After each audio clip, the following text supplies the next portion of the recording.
नमस्कार, मैं डॉक्टर हेम श्रीवास्तव। तथाकथित रूप से जो तीसरी लहर आने वाली थी, उसके आने से पहले ही कोविड थोड़ा शांत होता हुआ दिख रहा है। कोविड का जो चक्कर था वो पहले से बहुत कम है।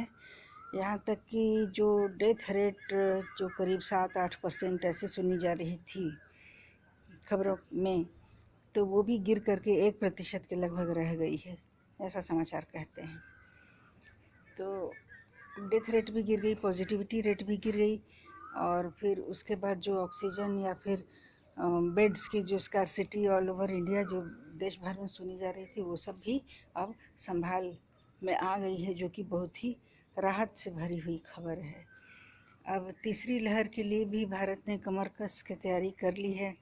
अब वैक्सीनेशन या टीकाकरण की गति भी बहुत बढ़ गई है, और हर 3 या 4 दिन के अंदर 1 करोड़ लोग टीकाकृत हो रहे हैं।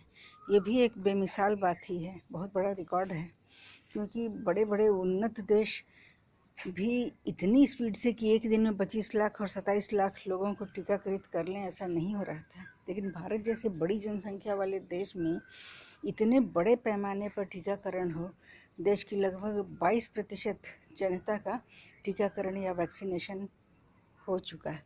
एक ही साल के समय में कोरोना जब आया तो 1 साल पहले लगभग आया, एक ही साल के अंदर टीके विकसित हो जाना देश में, और इतने लोगों को टीके लग जाना, इतना बड़ा सिस्टम बन जाना, फेस मास्क हो या फिर पीपीई किट हो, हर मामले में देश ने बड़ी तेज़ी से बरकत की है। कहने का मतलब कि देश में अडेप्टिबिलिटी भी है, जैसी परिस्थिति देश उसी दिशा में विकास भी कर सकता है। तो देश का कॉन्फिडेंस बढ़ना बहुत स्वाभाविक है।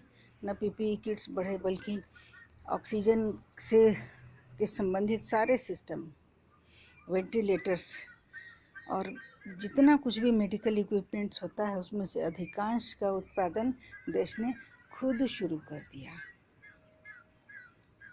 देश में ही बनने लगे, विदेशों से भी लाए गए, लेकिन इतनी त्वरित सप्लाई हुई, इतना तुरंत फुरत, इतना बड़ा भारी इंतजाम हो जाना भी बहुत बड़ी बात है।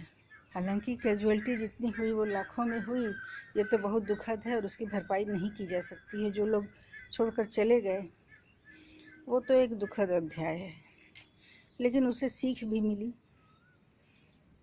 लोगों ने अपने अडेप्टिबिलिटी को टटोल लिया कि हम बुरी परिस्थिति में हम अपने आप को कैसे ढाल सकते हैं या कैसे खुद को बदल सकते हैं।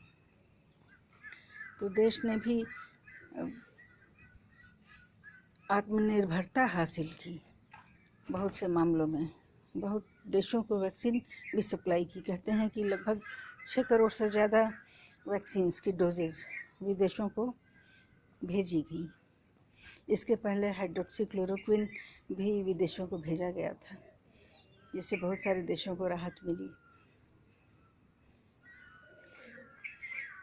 तो अब हम आशा करते हैं कि अगली लहर यदि आई, चाहे वो कप्पा हो या डेल्टा म्यूटेंट वायरस हो, सब मामले में देश आत्मनिर्भर होगा, और कोई भी नई लहर आने से पहले ही देश तैयार रहेगा, और अगली लहर की चेन प्रारंभ में ही टूट जाएगी।